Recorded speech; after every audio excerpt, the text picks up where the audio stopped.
Une fenêtre d'espoir, c'est ainsi que les responsables palestiniens ont décrit la réouverture du point de passage de Rafah, une réouverture conditionnée et très limitée, mais qui donne quand même beaucoup d'espoir aux Palestiniens. Donc, une mesure qui a eu lieu la semaine dernière, une décision qui a eu lieu la semaine dernière, et donc encore une fois, on parle d'un certain espoir, alors qu'un fragile cessez-le-feu progresse plus ou moins. Un cessez-le-feu violé régulièrement, quotidiennement par les forces de l'occupation israélienne, et ce après plus de 2 ans de guerre contre la bande de Gaza. Parallèlement, c'est l'Égypte qui poursuit l'acheminement de l'aide humanitaire. Il faut rappeler qu'il s'agit là d'acheminement plus ou moins constant selon certainement les circonstances et les conditions, mais du côté égyptien, voilà, les convois se poursuivent. Pour plus de précisions sur ce dossier, nous avons le plaisir d'avoir avec nous en ligne, en direct, Monsieur l'ambassadeur Hussein Haridi. Bonjour Monsieur l'ambassadeur. Bonjour madame. Vous êtes ancien ministre adjoint aux Affaires étrangères, ravi de vous avoir parmi nous en ligne, en direct, pour parler à nouveau de la question palestinienne qui reste certainement à la une. On parle d'espoir, même si c'est pas tout à fait ce qu'on l'espérait certainement, mais aujourd'hui, après la réouverture du point de passage de Rafah, on rappelle qu'il s'agit d'une réouverture plus ou moins conditionnée, mais qui donne de l'espoir. Est-ce que vous êtes d'accord? Il faut avoir de l'espoir toujours. Très bien. Mais à part de ça, certainement la situation ne progresse pas, car nous avions l'espérance que la deuxième phase du plan de paix de M. Trump, le président américain, va être mis en œuvre. Mais les Israéliens, comme toujours, ouvrent le point de passage de Rafah. Selon leurs calculs et pour des raisons qui certainement ne convainquent personne. Il y a une réunion, la première réunion officielle du Conseil de paix, le 19 février en cours, et espérons que durant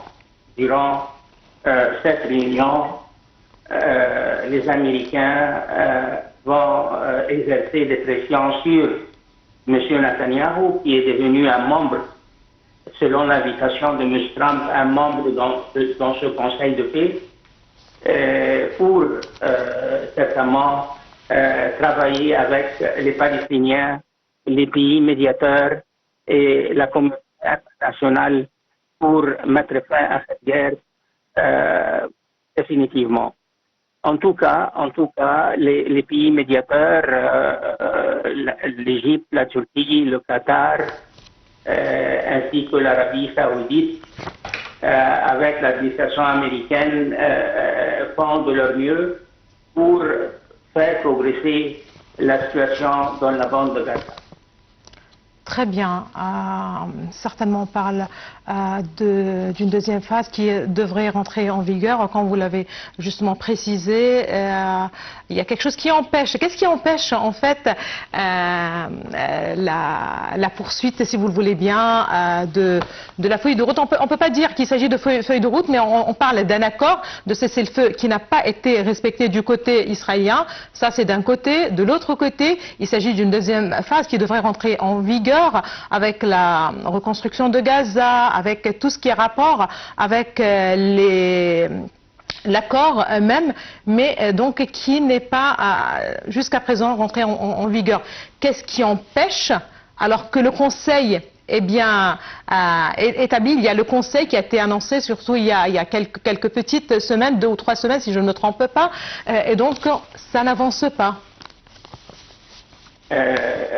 Permettez-moi de préciser que la troisième phase du plan de paix, c'est la reconstruction de Gaza. D'accord, oui, tout à fait. Maintenant, dans la deuxième phase, Oui. il y a certainement la composition du comité interpalestinien de technocrates, et ça a été fait. Oui. Et puis la composition d'une force de stabilisation internationale. Et troisièmement, ce que le plan de paix a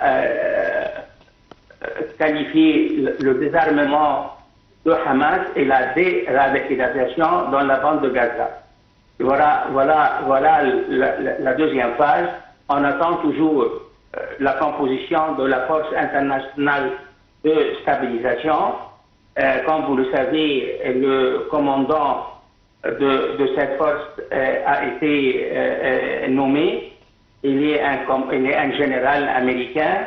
Et toute cette opération, tout ce plan est dirigé par un seul homme, le président du Conseil de paix, c'est-à-dire, je fais allusion à M. Trump, le président américain. Oui. Alors,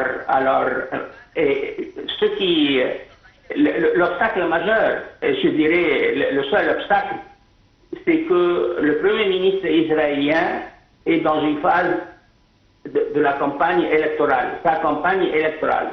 Alors, il manœuvre pour des raisons liées à la politique intérieure israélienne, au dos et aux dépens des Palestiniens et des vies des Palestiniens, des innocents, les femmes, les enfants, les malades. Et voilà, c'est à mon avis, c'est le seul obstacle pour la mise en œuvre, l'intégrité du plan de paix compréhensif de M. Trump. Très bien. La situation humanitaire reste une priorité, quelle que soit la phase dans laquelle on est. La situation humanitaire n'avance pas, ne s'améliore pas. En fait, c'est tout à fait le contraire. La situation devient de plus en plus délicate. Ce que je sais, que depuis l'entrée en vigueur du plan de paix de M. Trump, jusqu'à la semaine dernière, 4200 camions sont entrés dans la bande de Gaza. Mm-hmm. Mais certainement, cet nombre est inférieur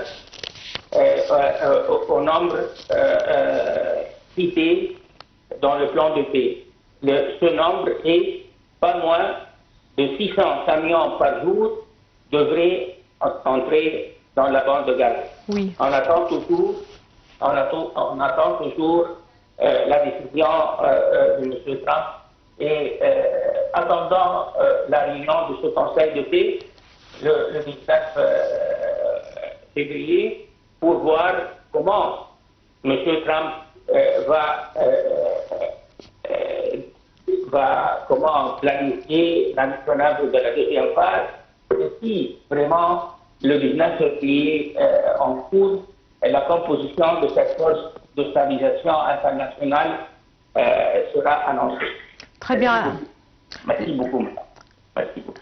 Bon, je vous remercie infiniment, Monsieur l'ambassadeur Hussein Halidi.